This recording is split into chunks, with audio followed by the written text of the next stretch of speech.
over 55 years, your source for agribusiness news and features from around the Southeast and across the country, focusing on one of the nation's top industries, agriculture.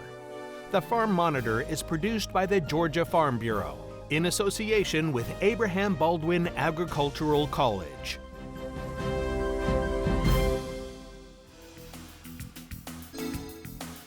All right, off and running. Welcome to the Farm Monitor. Jennifer Parson with you while Ray Delesio enjoys some time off. However, he's going to check in a bit later with a special feature that's a must-see due to its subject matter.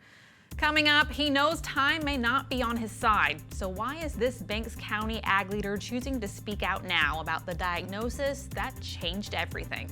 The answer just might save a life. Also on the program, a booming industry with deep Georgia roots. Why more and more producers are turning grapes into gold right here at home. Plus, Georgia's green industry, more than just pretty plants. Why this billion-dollar business is vital to our state's economy. These stories and so much more right now on the Farm Monitor. Georgia is quickly gaining the reputation of being one of the top wine regions in the country. That's because it's home to a number of award-winning varieties as well as more than 100 different vineyards currently in operation. Damon Jones takes a look at the reason behind its recent success and why so many young people are now looking to get into the industry. If you're hoping to experience some of the best wines not just in the U.S., but the entire world, look no further than right here in Georgia. And with more than 120 different wineries to choose from, finding one to match your specific taste is now easier than ever.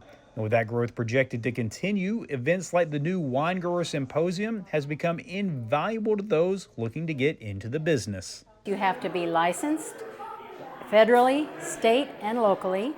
You have to have a license to sell your wine and to distribute your wine. So there's all the legal part. You have to file taxes every month. So there's that bookkeeping part. And then just the physical fact of growing grapes is not easy.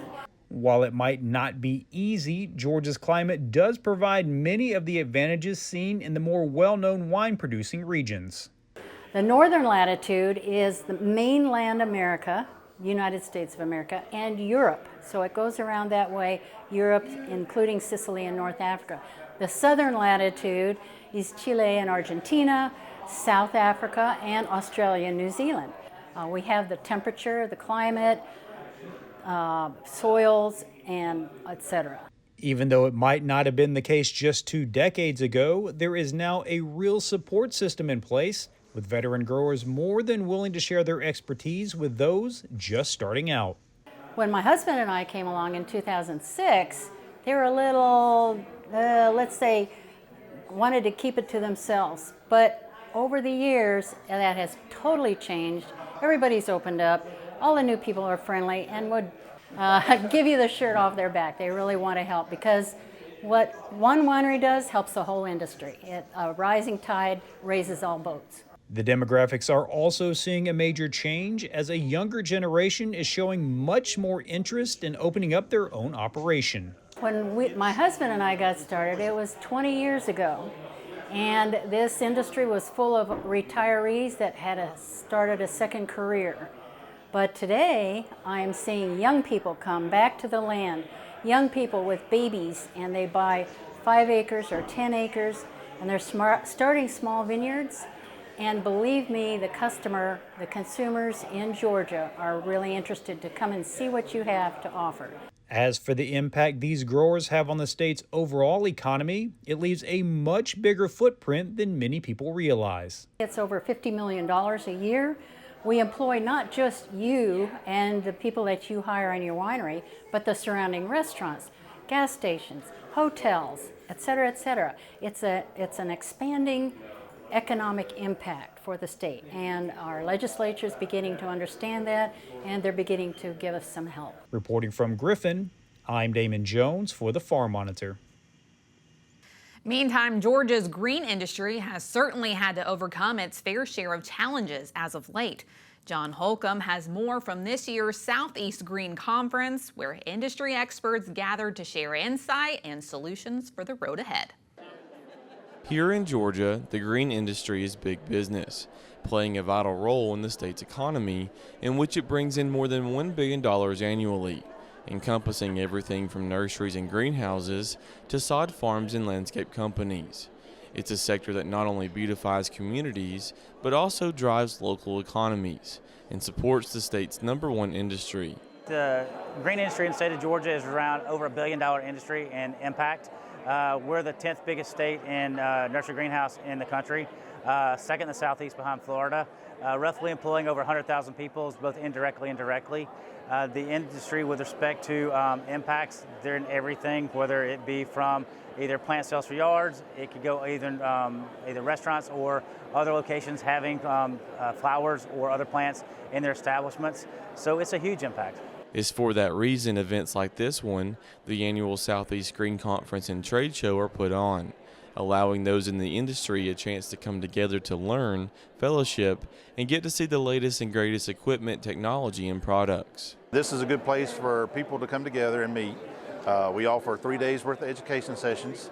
That's good for people that are wanting to learn new technologies, also get credits for CEUs for their application or their pesticide application license to make sure they're up to date on what they need to be doing. We have the trade show here, so we got industry people from around actually the southeast that come here so we can learn about new plants and what different kind of plants they have to offer. We have industry people that have pesticides and fertility products, as well as equipment like mowers and application equipment and stuff like that. The event, of course, is always an important one for the industry, but it's especially important this year after many operations suffered significant damage and losses due to Hurricane Helene. The overall impact of Hurricane Helene on the nursery greenhouse industry in the state of Georgia is around $440 million. That breaks down into around $300 million in short-term losses. That's things that plants or trees or shrubs that were destroyed roughly at the time of the hurricane or shortly thereafter. There's also future losses, which could be trees or other plants that will not be able to be sold in years like 2, 3, 4, and 5. That's around $84 million. The short-term impacts $300 million, and then the infrastructure impacts that are destroyed greenhouses, destroyed plastic, other things, around $50 million. Of course, Hurricane Helene was just an insult to injury, as the industry, which was doing well before Helene impacted this year's supply, has been challenged by several issues in recent years. Some of the biggest issues impacting the Georgia grain industry are labor. One of the biggest things, not only the cost of labor, but also getting a supply of labor so that they can maintain operations. Other impacts are input side of costs have gone up, whether it be fertilizer or pesticides, insecticides, those type of things. Those costs have gone up where prices really haven't followed suit. So it's really created a squeeze in the market for producers to sort of how do you remain profitable when you have increased costs, but really prices haven't followed suit. Reporting in Duluth for the Farm Monitor, I'm John Holcomb. Up next, he could have stayed quiet, and honestly, most people would. But not Zach McCann. He's sharing his battle with stage 4 cancer for a reason. Ray Delesio on why he's speaking out and the lives he hopes to save by doing so.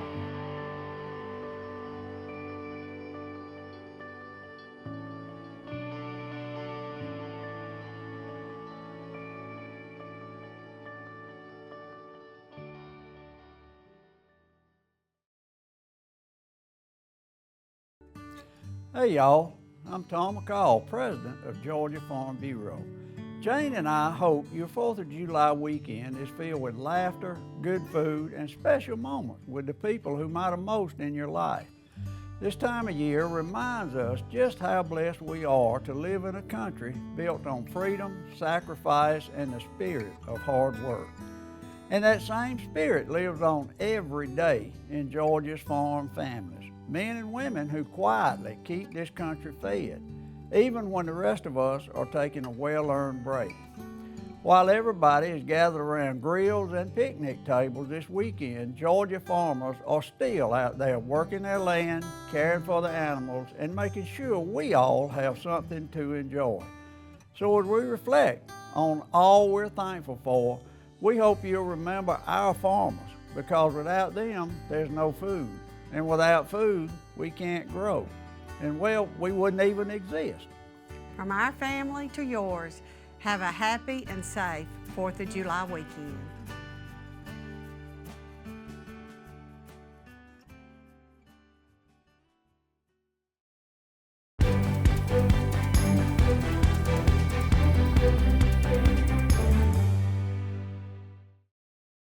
It's one thing to be passionate about agriculture. It's another to use that passion as a platform for something much bigger.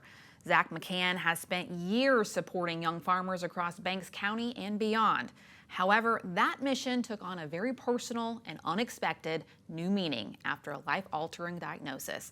Rather than stepping back, Zach leaned in. Recently, our Ray Delesio sat down with Zach to talk about his journey and how he's turning pain into purpose.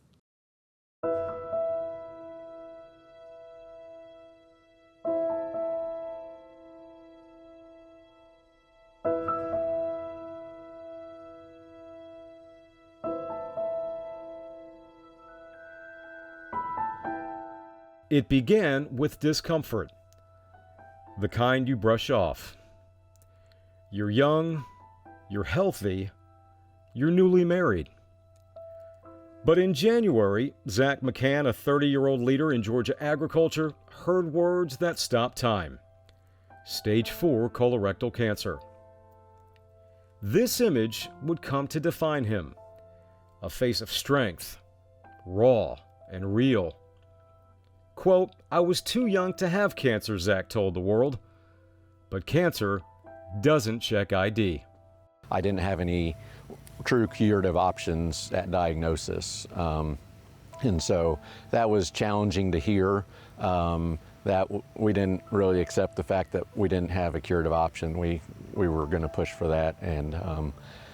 But it was really a whirlwind of shock for those first couple weeks of kind of coming to grips with this is not what we thought our early 30s would look like, and it is not what we expected. And so our reality got shifted very quickly. Zach doesn't live on a farm, but in every way that matters, because Zach McCann is agriculture.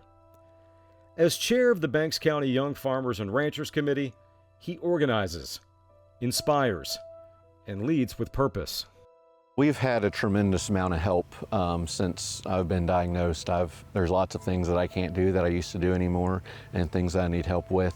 And the core group of the Banks County Farm Bureau and other producers in our ag community have gone above and beyond to help me out, to take care of my family when we need.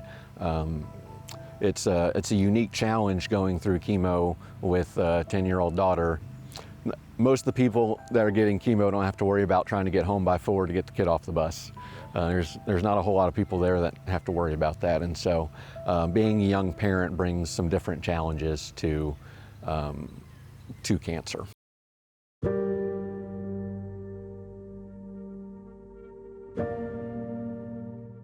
Just weeks removed from the operating table, Zach arrived at a charity skeet shoot hosted by the Banks County Young Farmers and Ranchers Committee.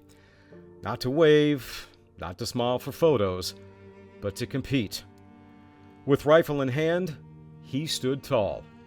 A quiet, yet symbolic message that cancer had made a mistake. I had a great time. I've shot some skeet in the past. That's the only second time I've shot a fancy course like that. But no, my goal was to be able to shoot, and I knew that I could not, but if I felt good enough to shoot, I was going to shoot. And that's kind of the mindset you have to take, because if it gets pretty easy to say, well, I can't do that anymore, or I can't do that anymore. You either figure out a way to still do it or a different way of doing it to continue to move forward and do things that you enjoy. Here at the heart of Banks County agriculture, Zach isn't just chairing meetings, he's leading a movement, one rooted in strength, vulnerability, and a desire to protect others from walking this road alone. You see, colorectal cancer is the second leading cause of cancer deaths in young adults, yet it's rarely talked about. Well, Zach is hoping to change that through his work, his voice, and yes, even his scars. He's reminding all of us that real courage doesn't hide, and no one fighting cancer should ever feel like they're fighting alone. I think, Zach, a lot of us have been around people who have battled a terminal illness. I've been around that a lot. One common denominator in all that it always seems is there's always that supportive spouse. Yes. And for you, that supportive spouse is Lindsay. Talk about that. So Lindsay is my rock. She helps with everything. She's continued working full time during this time because she's had to pick up our insurance since I left UGA, and she picks up the slack on weeks where I feel terrible and not able to be much help. So it's definitely challenging to a marriage for sure, but also it's been beautiful to see her passion for taking care of me and our family. One of the reasons why we've been more vocal about telling our story is because this is becoming an epidemic in young people. People under 40 and under 45 getting diagnosed with colon cancer has skyrocketed in the last 10 years. And so the way I think about it, I was diagnosed at 30. There'll be people in my social circle from college and all my peers that will be diagnosed by the time they're 40. And if knowing my story can get them a colonoscopy 6 months sooner when they see symptoms, then I've done my job.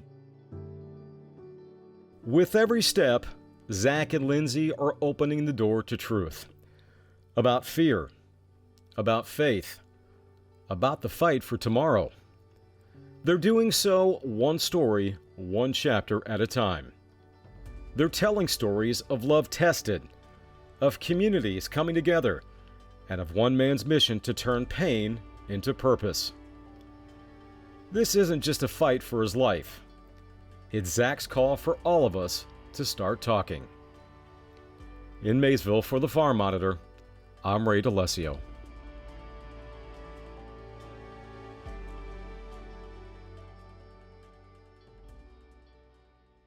Powerful story. Thank you, Ray. And by the way, that skeet shooting event he mentioned raised more than $20,000. Every penny of it will go directly to support Zach and his wife, Lindsay, as they continue this fight together.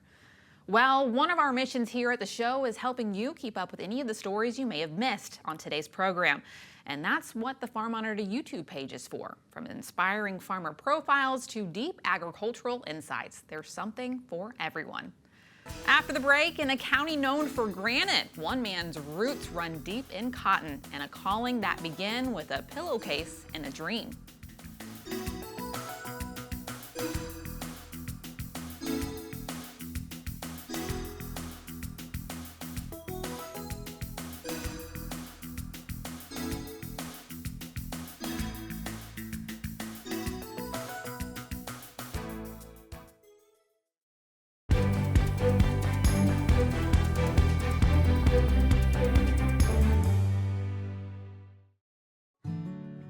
The CARE program stands for Coastal Awareness and Responsible Ecotourism. Responsible ecotourism takes into account not only the stewardship of natural resources, but also contributing to the local economy and the local people. Since this is an important coast for migrating shorebirds and shorebirds that nest here, boaters and boating activity can have a large impact on those animals and on our coastal resources. UGA, Marine Extension, and Georgia Sea Grant especially, we have that ability to surf. We're part of public service and outreach. We've trained tour guides of all sorts, folks who work from charter boats, who are kayak guides, or even paddleboard guides. My hope is that a certificate like this gives the guides a certain prestige, and that people can recognize that these folks really are working to protect our coast as well as benefit from the natural resources on our coast. I think continuing education is so important because you want to stay engaged. When you're taking people out on the water, you're trying to get them to connect. That's what we want. We want that aha moment. And if I can have just one person have that aha moment, then I'm doing a good job. Georgia is a very special place. And so if you're coming to the coast and you want to visit some of these fairly undisturbed barrier islands and estuaries and areas that you can't get to without a boat, you want to have somebody who is working to maintain that and sustainably visit those areas so that future generations can continue to enjoy the wild Georgia coast. It's a very unique place.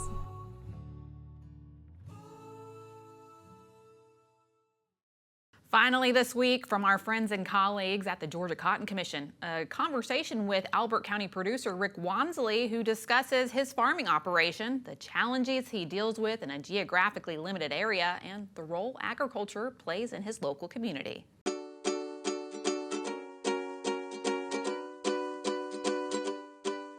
I'm Rick Wansley. I live here in Elbert County. Farmed here since 1980 on my own, 1981. I grew up on the farm here. We've grown cotton, we've had corn in the past and grain sorghum, cattle. There's also been a part of the farm. The farm has been here since the first part of it was bought in 1937, and my dad and my uncle expanded in 1960. Elbert County and Elberton is known worldwide as being the granite capital of the world.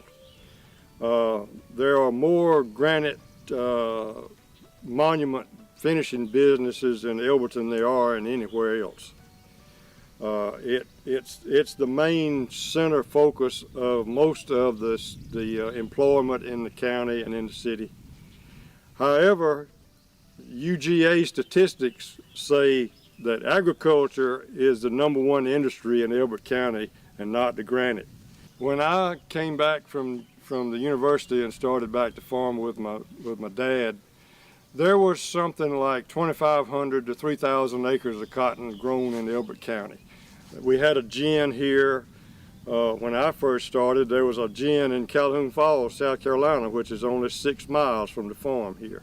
And we ginned cotton there until the machinery became basically obsolete and too slow to keep up with production.